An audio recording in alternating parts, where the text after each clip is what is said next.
Bismillahirrahmanirrahim. Assalamualaikum warahmatullahi wabarakatuh. Allahumma salli ala Sayyidina Muhammad wa ala ali Sayyidina Muhammad. Sebelum kita pergi lebih lanjut, saya mengajak sahabat sekalian untuk menekan tombol subscribe, loceng dan like video ini. Kita bangunkan channel ini sama-sama supaya tetap menjadi satu platform yang baik dalam menyebar kebaikan dunia dan akhirat. Kepada yang sudah subscribe dan menonton video ini, saya doakan semoga selalu dipermudahkan segala urusan dan usaha oleh Allah Subhanahu Wa Taala dan mendapat kebahagiaan, kekayaan dan kejayaan dunia dan akhirat. Assalamualaikum. Selamat datang ke channel saya, Jodoh Hilmi. Berniaga merupakan jenis usaha yang paling banyak diceburi oleh masyarakat Malaysia. Hampir majoriti umat Muslim di Malaysia sebahagian besar memilih profesional sebagai peniaga.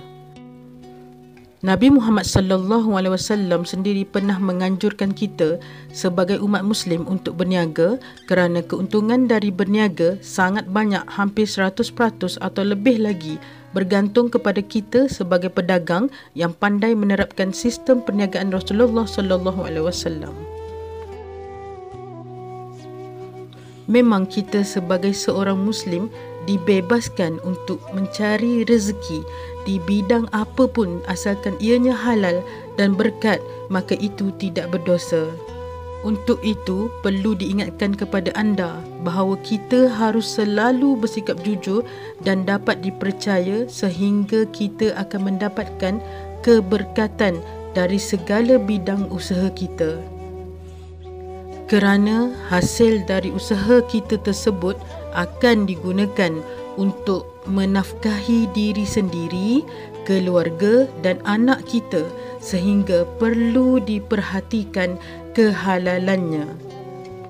Sedangkan untuk ayat pelaris perniagaan ini hanya untuk rujukan atau usaha anda, kerana rezeki Allah Subhanahu Wa Taala yang mengaturnya.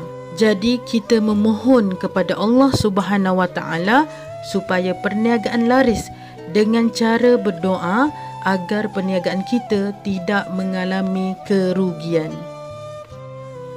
Tetapi perlu anda ingat bahawa anda juga harus berusaha dengan keras, tekun dan ikhlas, kerana jika anda mengandaikan doa saja tanpa usaha, maka seperti sayuran tanpa garam.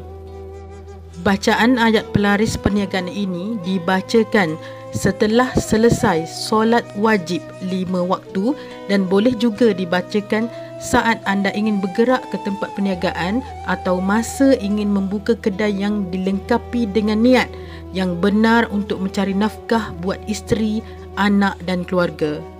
Surah Fatir ayat 29 dan 30. Barang siapa membaca ayat-ayat 29 dan 30, nescaya Allah akan memberkati perniagaannya. A'udzubillahi minasyaitonirrajim. Bismillahirrahmanirrahim. Innal ladzina yatluna kitaballahi wa aqamus salata wa anfaqu mimma razaqnahum sirran wa alaniyatan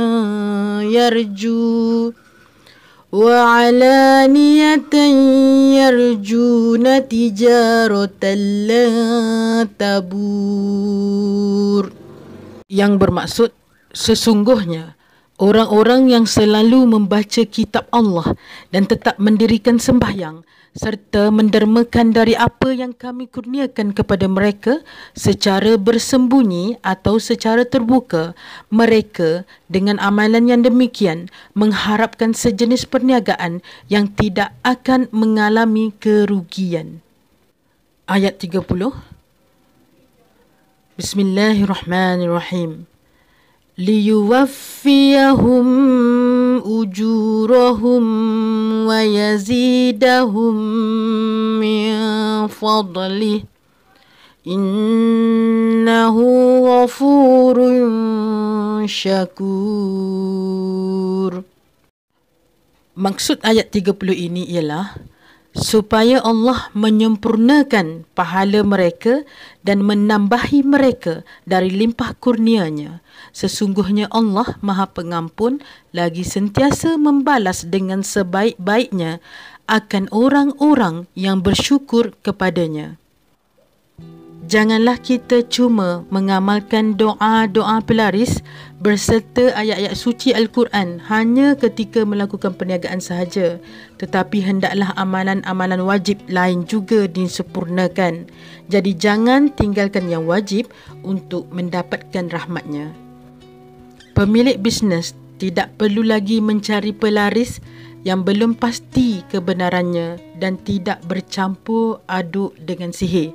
Takut-takut disebabkan pelaris itu, akidah kita boleh terpesong.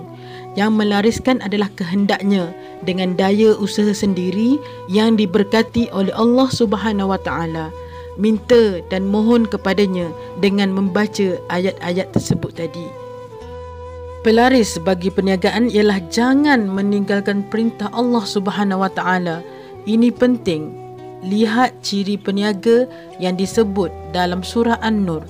Firman Allah yang bermaksud, ibadat itu dikerjakan oleh orang-orang yang kuat imannya, yang tidak dilalaikan oleh perniagaan atau berjual beli daripada menyebut serta mengingati Allah dan mendirikan sembahyang serta memberi zakat.